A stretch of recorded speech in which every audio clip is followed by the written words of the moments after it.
بسم اللہ الرحمن الرحیم.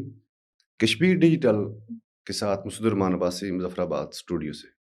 ناظرین، آزاد کشمیر میں کل آبادی کا خواتین جو ہیں وہ 52% ہیں. اس وقت ہمارے اسٹوڈیو میں موجود ہیں پاکستان مسلم لیگ نون آزاد کشمیر کی مرکزی صدر محترمہ مریم کشمیری صاحبہ. آئیے ان سے پوچھتے ہیں کہ آزاد کشمیر میں جو خواتین سیاست میں آتی ہیں ان کے لیے کیا کیا مشکلات ہیں، اور یہ جو ایک مڈل سٹیج سے آپ اوپر آئی ہیں تو اس میں آپ کو یہ اتنا بڑا عہدہ کیسے ملا، اور اس میں کتنی مشکلات آپ کو مشکلات کا سامنا کرنا پڑا. جی محترمہ، آپ کا کشمیر ڈیجیٹل کے اسٹوڈیو میں آمد پر ہم شکریہ ادا کرتے ہیں، اور آپ سے سب سے پہلا جو سوال کرتے ہیں یہ پوچھتے ہیں کہ آپ ایک مڈل سٹیج سے ہیں، جو جس ایریا سے آپ آئی ہیں وہ بھی ایک پسماندہ علاقہ ہے، تو کس مسائل کتنی مشکلات سے آپ یہاں تک پہنچی ہیں؟ میں سب سے پہلے تو میں آپ کا شکریہ ادا کروں گی کہ آپ نے مجھے یہاں اپنے چینل پہ مدعو کیا. اس کے بعد میں آپ کا اس جو آپ نے کہا کہ ایک متوسط طبقہ اور مڈل کلاس اور سے اٹھ کے آپ یہاں پہنچی ہیں، تو خواتین جہاں کہیں بھی ہو اس کو مسائل کا سامنا ہوتا ہے. مجھے بھی بہت سارے مسائل کا سامنا رہا. میں جس علاقے سے اٹھ کے سیاست میں آئی ہوں تو اس علاقے میں خواتین کو سیاست میں آنا ایک گناہ سمجھا جاتا تھا. میں نے اپنی فیملی سے، اپنے برادری سے، علاقے سے مطلب ایک بغاوت کر کے میں سیاست میں آئی، اور میں اپنی خواتین کی نمائندگی کرنا چاہ رہی تھی کہ ایک پسے ہوئے متوسط طبقہ جو ہماری ایک خواتین ہیں ان کی آواز بننا چاہ رہی تھی. تو میں نے بہت سارے چیلنج، بہت سارے مشکلات کا مجھے سامنا رہا. حتیٰ کہ میں نے جب سیاست کا آغاز کیا تو میں اپنے ایک آبائی علاقے سے، یونین کونسل سے میں نے سیاست کا آغاز کیا، اور میں نے فرسٹ میں آپ کو بتاؤں کہ 2016 کے الیکشن میں نے جب میرے پولنگ اسٹیشن پہ میرے اوپر یہ ایک تاریخی بات ہے کہ میرے اوپر قاتلانہ حملہ کیا گیا، آپ کے اوپر میرے اوپر وہاں، اور بے شمار مسائل کا مجھے سامنا رہا. لیکن میں نے ہمت، جدوجہد اور اپنی جو جاری رکھی ہے. کوئی بھی چیز میں آپ کو یہ بتاؤں کہ پلیٹ میں رکھ کے آپ کو نہیں دی جاتی. ہر فورم پہ، چاہے وہ خواتین کسی بھی آفس ورک ہو یا سیاست میں ہو یا کسی بھی ادارے میں ہوں، تو خواتین کو مسائل کا سامنا ضرور رہتا ہے، لیکن اپنی جدوجہد کرنی چاہیے. تو اس پہ آپ کو انشاءاللہ اللہ تعالیٰ کامیابیاں بھی دیتا ہے. تو اس میں میرا جو آپ نے پوچھا کہ آپ کا یہاں پہنچنے تک آپ کا کیا رول، اس میں یہ آپ سے کہنا چاہ رہی ہوں کہ بالکل اس میں میری اپنی جدوجہد بھی شامل ہے، لیکن اس پہ میاں محمد نواز شریف اور مریم نواز شریف صاحبہ کا جو میرے اوپر احسان ہے. انہوں نے میری محنت اور میری جدوجہد کے وجہ سے مجھے آزاد کشمیر کی ایک بڑی ایک سیاسی جماعت ہے مسلم لیگ نون، ان کی خواتین میں کہ مجھے پریزیڈنٹ بنایا. نہیں، اس میں آپ 52% ہیں کل آبادی کا آزاد کشمیر کی. آپ باقی جو خواتین ہیں ان کو کیا پیغام دینا چاہتی ہیں کہ کیا وہ سیاست میں آئیں یا آپ کی طرح ان پہ بھی حملے ہوں اور وہ گھر کی ہو کر رہ جائیں؟ میں یہ کہتی ہوں کہ میں ضرور خواتین کو سیاست میں آنا چاہیے، اور یہ بھی نہیں کہہ سکتی کہ ان کو 100% حق مل جاتا ہے سیاست کے اندر، لیکن یہ ہے کہ آپ کو جدوجہد کرنی پڑتی ہے. جب تک آپ اپنا لوہا نہیں منوائیں گے، آپ باہر نہیں نکلیں گی، تو آپ کو گھر بیٹھے تو آپ کو آپ کا رائٹ نہیں مل سکتا، اور نہ آپ کوئی سب دے خواتین سکتا ہے. باہر آ جائیں گے، گھر کے کام کون کرے گا؟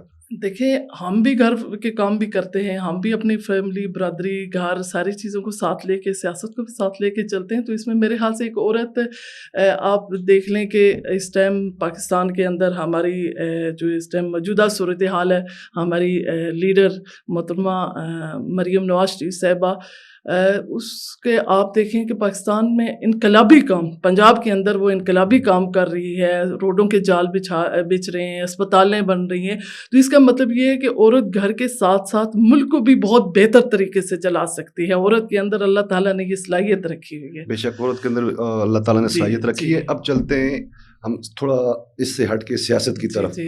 آزاد کشمیر کا جو موجودہ سیٹ اپ ہے اس کو آپ کس نظر سے دیکھتی ہیں؟ کیا مسلم لیگ نون کا انوار حکومت کے ساتھ اتحاد کرنا کارکنوں کے لیے ٹھیک تھا، ٹھیک فیصلہ تھا یا اس میں کارکنوں کا استحصال آج بھی کیا جا رہا ہے؟ میں یہ کہتی ہوں کہ جو موجودہ سیٹ اپ پہ اگر بات کی جائے تو میں جہاں تک میں سمجھتی ہوں کہ یہ اس موجودہ سیٹ اپ میں بہت سارے مختلف سیاسی جماعتوں کے لوگ ہیں، مختلف نظریات کے لوگ ہیں، تو میں نہیں سمجھتی کہ یہ اس میں موجودہ سیٹ اپ کامیاب رہا ہے۔ یہ بالکل ناکام رہا ہے۔ اس کی وجہ کہ مختلف جماعتوں، مختلف نظریات، مختلف سوچ رکھنے والے لوگ اس میں اکٹھے ہوئے ہیں جو بہتر طریقے سے ڈیلیور نہیں کر سکے اس کو۔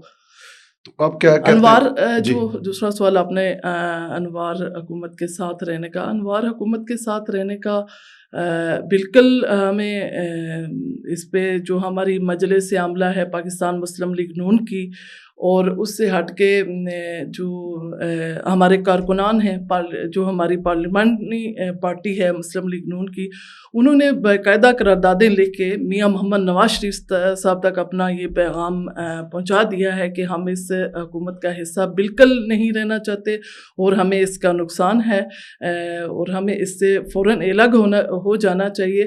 تو جب میاں محمد نواز شریف صاحب ہمیں حکم کریں گے تو ہم انشاءاللہ اس انوار حکومت سے فوراً سے علیحدگی آپ اختیار کر سمجھتے لیں ہیں گے کہ انشاءاللہ۔ یہ یہاں اس حکومت میں کارکنوں کا استحصال ہوا ہے، جی اس طرح بالکل کے کام نہیں ہوئے، یہ غلط فیصلہ؟ جی آج تک کوئی ایسا جو اس حکومت میں کارکنوں کا تو بہت زیادہ مطلب کارکنوں کے ساتھ ناانصافیاں کی گئی ہیں ہر جگہ پہ، تو میرے خیال سے کوئی بھی تاریخ ایسا کارنامہ نہیں ہے جو یہاں میں بیان کر سکوں۔ یہ 5 سال جو گزرنے کو ہو رہے ہیں تو بہتر طریقے سے وہ نہیں چلا سکا اب نظام۔ آپ کے سروں کے اوپر ایک نئی تلوار بھی لٹک رہی ہے عوامی ایکشن کمیٹی کی صورت میں، آزاد کشمیر میں ان کی مقبولیت بڑی ہے۔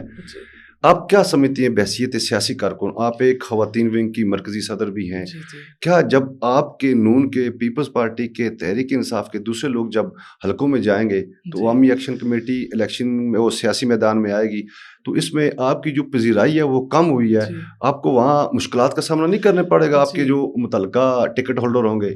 میں عوامی ایکشن کمیٹی کا جو آپ نے کہا کہ وہ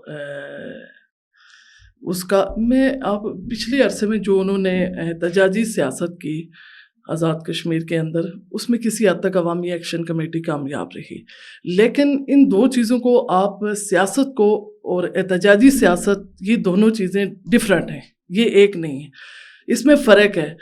آپ جس طرح انہوں نے احتجاج کر کے اپنا، ضروری نہیں ہے کہ وہ سیاسی میدان میں بھی وہ اس طرح کامیاب ہوں گے۔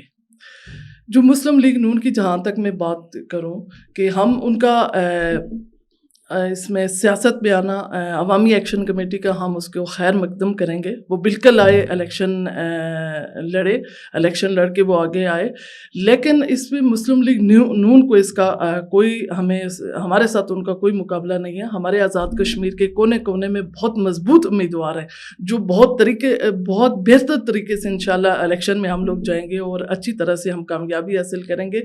تو میں نہیں سمجھتی کہ وہ سیاسی میدان میں بھی عوامی ایکشن کمیٹی کامیاب ہوگی۔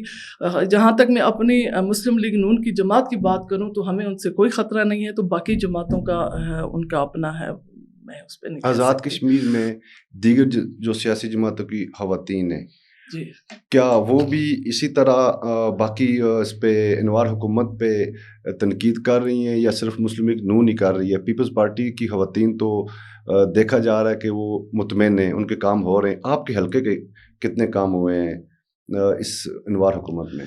میرے جہاں تک خواتین کی، میں باقی دیکھیں میں اپنی پارٹی کی اور اپنی جماعت کی اپنی بات کر سکتی ہوں، میں دوسری جماعتوں کی نہیں کہہ سکتی کہ ان کی خواتین کی کیا رائے ہے اس کے بارے میں، لیکن میرے حلقے میں تو کوئی بھی ایسا کام نہیں ہوا جو میں یہاں آپ سے کہہ سکوں اس 3-4 سال عرصے میں۔ تو البتہ مسلم لیگ نون کے دور میں بڑے تاریخی منصوبے ہمارے حلقے میں دیے گئے اور بڑے اچھے کام ہوئے جس سے عام لوگوں کو بڑا فائدہ پہنچا ہے، تو اس دور میں نہیں سمجھتی کوئی ایسا۔ شاہ غلام قادر صاحب آپ کے پریزیڈنٹ ہیں، جی جی جی، آپ ان کی جو پالیسی اس پہ اعتماد کا اظہار کرتے جی ہیں؟ بالکل، ہمارے بہت میں سمجھتی ہوں کہ شاہ غلام قادر صاحب نے بہت بہتر طریقے سے آزاد کشمیر کے اندر جماعت کو انہوں نے مضبوط کیا، اور خاص طور پہ تنظیمی سیٹ اپ میں انہوں نے بہت مضبوط ڈھانچہ جو ہے آزاد کشمیر کے اندر کھڑا کیا. تو انشاءاللہ ہم الیکشن میں جائیں گے اور بہت اچھی طرح سے ہم الیکشن میں کامیاب ہوں گے انشاءاللہ. آپ نے اس وقت تک کتنی خواتین کو جمع کیا؟ کبھی آپ ایک پہاڑ پہ ہوتی ہیں اسٹک لے کے، کبھی دوسرے پہاڑ پہ ہوتی ہیں، تو کیا آپ نے صرف یہ اس کو سیر و تفریح کے لیے رکھا ہے یا کہیں آپ خواتین اپنے ساتھ مسلم لیگ نون میں شامل کروا رہی ہیں؟ جی میں بالکل یہ آزاد کشمیر کا موجودہ صورتحال میں آپ دیکھ بھی رہے ہوں گے، سوشل میڈیا کا دور ہے. تو میں نے مسلم لیگ نون خواتین ونگ کی ذمہ داری مجھے دی گئی، تو میں نے بہت جدوجہد سے، بہت محنت کے ساتھ خواتین کو گھروں سے نکالا، اور آئے روز پاکستان مسلم لیگ نون میں خواتین شامل ہو رہی ہیں. اور میں نے خواتین کو یہ پیغام دیا کہ آپ گھروں سے نکلیں اور سیاست میں آئیں، اپنا سیاست کے اندر بھی اپنا لوہا منوائیں. جب تک ہم خواتین اپنا حق نہیں مانگیں گی تو ہمیں گھر بیٹھے ہوئے اپنا وہ نہیں مل سکے گا.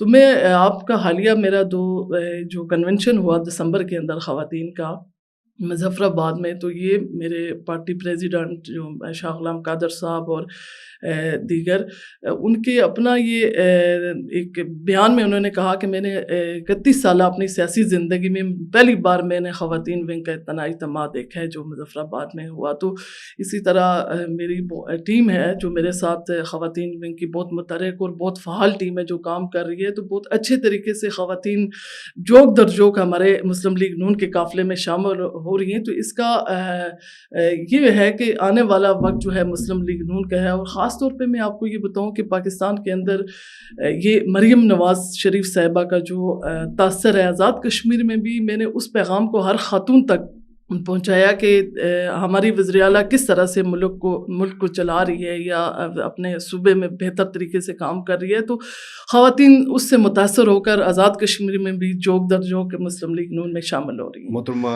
مریم کشمیری صاحبہ، ہمارے پاس وقت کی قلت ہوتی ہے، جی اس لیے میں ایک بار پھر آپ کا اسٹوڈیو آمد پہ شکریہ ادا کرتا ہوں. Thank you. ناظرین، آزاد کشمیر کی جو سیاست ہے وہ احتجاجی سیاست سے ہٹ کے اس زمینی حقائق پر زیادہ ہوتی ہے. مسلم لیگ نون کے پاس آزاد کشمیر بھر میں مضبوط اور پرانے سیاسی کھلاڑی موجود ہیں. جب میدان میں اتریں گے عوامی ایکشن کمیٹی کی بھی اس کا حوالے سے پتہ لگ جائے گا. لیکن آزاد کشمیر کی جو سیاسی جماعتیں ہیں، عوامی ایکشن کمیٹی، احتجاج کے علاوہ اگر زمینی حقائق کو دیکھ کے اپنے امیدوار اتارے تو ان کے لیے بہتر ہے. کشمیر ڈیجیٹل کے اسٹوڈیو سے مسعود الرحمان عباسی کو دیجیے اجازت. اللہ تعالیٰ آپ کا حامی و ناصر ہو.